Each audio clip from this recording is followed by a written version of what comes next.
ప్రియమైన వాళ్ళరా, ప్రభు యేసుక్రీస్తు నామములో ఈ యొక్క ఉదయకాల సమయాన మీ అందరికీ నాకు హృదయపూర్వక వందనాలు తెలుపుకొంచున్నాను. ఈ రోజు అంతా కూడా మీరు చెప్పే అన్ని విషయాల్లో దేవుని హస్తము మీకు తోడు ఉండి మీకు జయాన్ని కలుగు చేయగాక. ప్రియమైన దేవుళ్ళారా, శిలువ ధ్యానం యొక్క చివరి రోజులో మనం వచ్చి ఉన్నామండి. పరిశుద్ధ వారం యొక్క ప్రియమైన దేవుళ్ళారా చివరి రోజుకు ముందు రోజులో మనం ఉన్నాము. ప్రియమైన దేవుళ్ళారా, ఈరోజు యేసుక్రీస్తు వారు మరణించిన తర్వాత ఆయన చేసినటువంటి ఒక ప్రాముఖ్యమైనటువంటి ఒక సంగతిని గురించి ఈరోజు మనము నేర్చుకోబోతున్నామండి.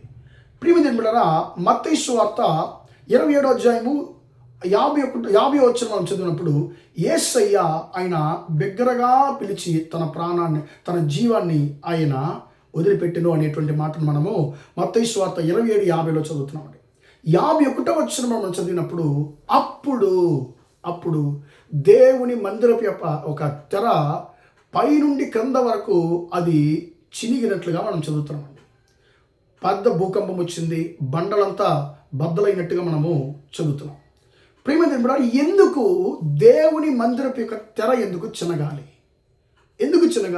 అనేటువంటి దాన్ని ప్రియమైన దేవుడా మనం ఈరోజు ధ్యానించుకోవాలండి. ఈ తెర ఏమిటి, ఈ తెరలో ఏముంటుంది అనేటువంటి దాన్ని మనం తెలుసుకోవాలండి.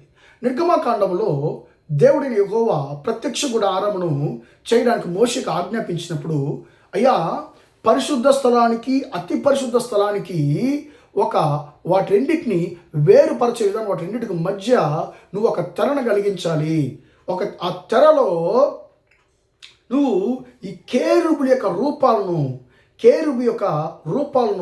నువ్వేం చేయాలంటే ఆ తెరలో మీరు వెయ్యాలి అని దేవుడైన యెహోవా వారికి సెలవిస్తున్నాడండి. ప్రియమైన బిడ్డలారా, ఎలాగా వాళ్ళు వెయ్యాలంటే దారాలు ఉన్నాయి కదా, ఆ దారాలతో వాళ్ళు ఏం చేయాలి, ఆ యొక్క కేరుబుని యొక్క బొమ్మను అందులో వెయ్యాలి. ప్రియమైన బిడ్డలారా, ఇప్పుడు పరిశుద్ధ స్థలానికి అతి పరిశుద్ధ స్థలానికి రెండిటికి ఒక తేడాను చూపించే విధానంలో పరిశుద్ధ స్థలంలో కొంచెం దూరం పోయిన వెంటనే ఒక తెర ఉంటుంది. ఆ తెరలో ముందు భాగంలో 2 కేరుబులు ఉంటాయండి. 2 కేరుబులు ఉంటాయి. ఆ కేరుబులు చూసిన వెంటనే అందరికి భయం వేస్తుంది. యాజకులకు కానివ్వండి, ప్రధాన యాజకుడికి కానివ్వండి భయం వేస్తుందో ఇది అతి పరిశుద్ధ స్థలం, ఈ తెర దగ్గరికి వెళ్ళకూడదని చెప్పి. కానీ ఒక్క వ్యక్తి, ప్రధాన యాజకుడు మాత్రం సంవత్సరానికి ఒకసారి ఆ యొక్క బలి గొర్రె యొక్క రక్తాన్ని తీసుకుని ఆ అతి పరిశుద్ధ స్థలంలోనికి వెళ్ళి తన పాపముల కొరకు, తన ప్రజల పాపముల కొరకు పాప పరిహారము చెల్లించే స్థలము ఆ కేరుబులు ఉన్నటువంటి దేవుని మందసం. ప్రియమైన బిడ్డలారా, ఇప్పుడు ఈ కేరుబులు తెరలో నుండి మనకు నేర్పించే పాఠం ఏంటి? అది చూసే వాళ్ళు ఏం పాఠం నేర్చుకున్నారు? మానవులు ఆదాము అవ్వలు చేసినటువంటి పాపం ద్వారా వారు దేవుని యొక్క పరిశుద్ధతను కోల్పోయారు, దేవునితో ఐక్యత కలిగినటువంటి ఆ ఐక్యతను కోల్పోయారు అనేటువంటి విషయాన్ని వాళ్ళు నేర్చుకుంటారు. ఎందుకంటే ఆదాము అవ్వల పాపం చేసినప్పుడు వారు ఏదైనా తోట నుండి వారు వెళ్ళగొట్టబడ్డారు. దేవుని ద్వారా వెళ్ళగొట్టబడి ఆ జీవవృక్షాన్ని కావిలి కాయడానికి దేవుడు ఈ కేరుబునే దేవుడు కావిలించాడు. అప్పుడు ఏంటి, నువ్వు లోపలికి వెళ్ళలేవు, ఎందుకంటే ఆ యొక్క అర్హతను కోల్పోయావు, పరిశుద్ధతను కోల్పోయావు అనేటువంటి ఒక సంగతిని యొక్క కేరుబు నేర్పిస్తుంది. ప్రియమైన బిడ్డలారా, ఇప్పుడు ఆ కేరుబు ఎక్కడుందంటే ఆ యొక్క తెరలో ఉందండి. తెరలో ఆ కేరుబు యొక్క బొమ్మ ఉంది. ఆ కేరుబు యొక్క బొమ్మ ఉండేటువంటి ఆ యొక్క తెర యేసయ్య ఎప్పుడైతే ప్రాణాన్ని విడిచిపెట్టాడో అప్పుడు పై నుండి కింద వరకు అది చినిగిపోయినట్లుగా మనము చదువుతున్నాం. ప్రియమైన, దీని అర్థం ఏంటి?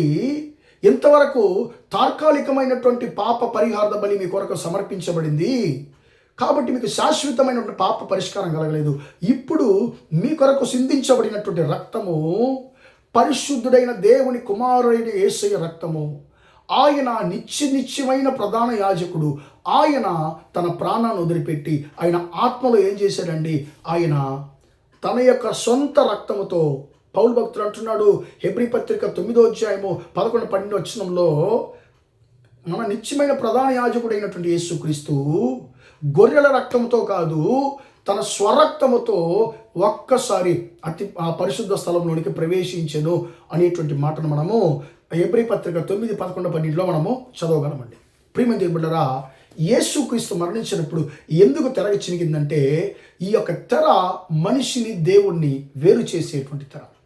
ఈ తెర మనిషి పాపి, దేవుడు పరిశుద్ధుడు అనేటువంటి ఒక తేడాను ఎప్పుడు మనిషికి గుర్తు చేస్తూ ఉండేటువంటి తెర అండి. ఈ తెర నువ్వు లోపలికి వెళ్ళలేవు. నువ్వు లోపలికి వెళ్ళాలంటే నువ్వు నీ కొరకు పరిశుద్ధమైన రక్తం కార్చబడాలి, నిత్య పాప పరిహారం చేయబడాలనేటువంటి పాఠాన్ని ఈ తెర నేర్పిస్తూ ఉన్నదండి. కానీ యేసయ్య తన ప్రాణాన్ని విడిచిపెట్టినప్పుడు ఈ తెర చినిగిపోయింది. అంటే యేసయ్య మరణము దేవుడికి మనిషికి ఉన్నటువంటి అడ్డుబండలుగా ఉన్నటువంటి పాపాన్ని శాశ్వతంగా తొలగించింది, శాశ్వతంగా మానవుని దేవునితో చేర్చింది. యేసయ్య తన స్వరక్తముతో ఆయన శాశ్వతమైన పాప పరిహారాన్ని నీ కొరకు నా కొరకు ఆయన కలిగించాడు అనేటువంటి పాఠాన్ని మనం దీని ద్వారా నేర్చుకున్నాం. ప్రియమైన దేవుని బిడ్డలారా, యేసయ్య శిలువ మరణము నీ కొరకు నా కొరకు నిత్యమైనటువంటి విమోచనను కలుగజేయడానికి, దేవునికి మనకు ఉన్నటువంటి తేడాను, దూరాన్ని శాశ్వతంగా తొలగించి ఆయనతో మనల్ని ఐక్యతపరచడానికి యేసయ్య రక్తాన్ని ఆయన కాచి సిలువలో శ్రమలు పొంది ఆయన మరణించాడు. ప్రియమైన దేవుని బిడ్డలారా, ఈ రోజుల్లో యేసయ్య మరణం ఏం చేసింది? యేసయ్య మరణము నిన్ను నన్ను దేవునికి సమీపముగా చేర్చింది. మనకు అడ్డుబండలుగా ఉన్నటువంటి ప్రతి విషయం తెరను తొలగించింది. దేవుని మహిమను చూడడానికి కృపదయ చేసింది యేసయ్య మరణం. ఈ యొక్క మరణంలో, యేసయ్య మరణంలో ఉన్నటువంటి అన్ని ఆశీర్వాదాలు మీకు, మీ కుటుంబాలకి కలుగును గాక. ప్రార్థన చేద్దామా? ప్రేమగల మా తండ్రి, దయగల దేవ, ఇంతవరకు మాటలు తండ్రి, నీ బిడ్డలు మీరు దీవించండి, ఆశీర్వదించండి అయ్యా. తండ్రి, మీ యొక్క శిలువ మరణం ద్వారా మాకు కలిగినటువంటి ఆశీర్వాదాల గురించి మాతో మాట్లాడిన మహాకృపను బట్టి నీకు స్తోత్రం అయ్యా. నువ్వు ప్రాణాన్ని విడిచిపెట్టినప్పుడు తండ్రి, ఆ దేవుని మందిరపై తెర చినిగినట్లుగా మేము చదువుతున్నాం అయ్యా. దేవునికి మాకు ఉన్నటువంటి తేడాను అయ్యా తొలగించావు తండ్రి నీ మరణం ద్వారా. దేవునికి దూరమైనటువంటి మమ్మల్ని తండ్రి మళ్ళీ దేవునికి దగ్గరగా చేర్చిన నీ మహాకృపను బట్టి నీకు స్తోత్రం అయ్యా. అయ్యా స్తోత్రం. ఈరోజు అయ్యా ఈ మాట్లాడిన ప్రతి ఒక్కరికి నీ కలువరి శిలువ ద్వారా కలిగే ప్రతి దీవెనను కలుగునిగా అక్కడే ప్రార్థిస్తున్నాం. ఈ రోజంతా కూడా మా సహోదరులతో మీ హస్తం తోడుండి నడిపించమని యేసయ్య నామములో ప్రార్థిస్తున్నాను తండ్రి. ఆమేన్, ఆమేన్. ప్రియమైన వాళ్ళారా, దేవుడు మిమ్మల్ని దీవించి ఆశీర్వదించును గాక. Praise the Lord, praise the lord.